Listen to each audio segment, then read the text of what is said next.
So hey guys, কেমন আছো তোমরা? চলে এসেছি আমার ছোট্ট মিনি ব্লগ নিয়ে। তো আজকে যাব একটা ওপেন ওয়ারিং করতে ঢাকুরিয়া। সো বেশি লেট না করে বড়দের আশীর্বাদ নিয়ে ও ছোটদের ভালোবাসা দিয়ে শুরু করলাম আজকের ভিডিওটা। তো সকাল সকাল উঠে ফ্রেশ হয়ে একটু রেডি হয়ে বেরিয়ে গেলাম আমার গন্তব্যের দিকে।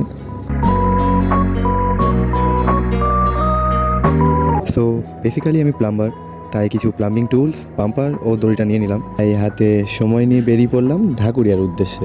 আমরা সাইকেল নিয়ে বেরিয়ে পড়লাম তিনজন, এবং দেখতেই পাচ্ছ আমার সামনে একটা দাদা আছে এবং তার সামনে আরেকটা দাদা আছে। মানে এটাও দাদা, ওটাও দাদা, ওটা একটু বড় দাদা। Just kidding. তো কিছুক্ষণের মধ্যে আমরা পৌঁছে গেলাম ঢাকুরিয়া স্টেশন। এখান থেকে কিছুক্ষণ সাইকেল চালিয়ে আমরা পৌঁছে গেলাম আমাদের গন্তব্যে।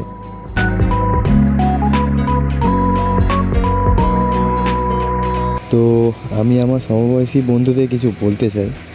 একটা কথা জানো কি, success is not overnight, it's when every day you get a little better than before, it's adds up. এর মানে সাফল্য রাতারাতি আসে না, এটি হলো এমন একটি প্রক্রিয়া যেখানে প্রতিদিন আপনি আগের চেয়ে সামান্য হলেও উন্নত হন, আর এভাবেই তা তিলে তিলে জমা হতে থাকে।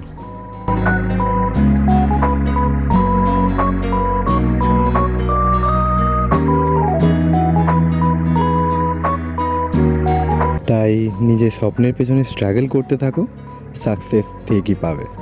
তো বন্ধুরা, দেখা হচ্ছে পরের ভিডিওতে। ততক্ষণের জন্য be positive, think positive and stay healthy. By.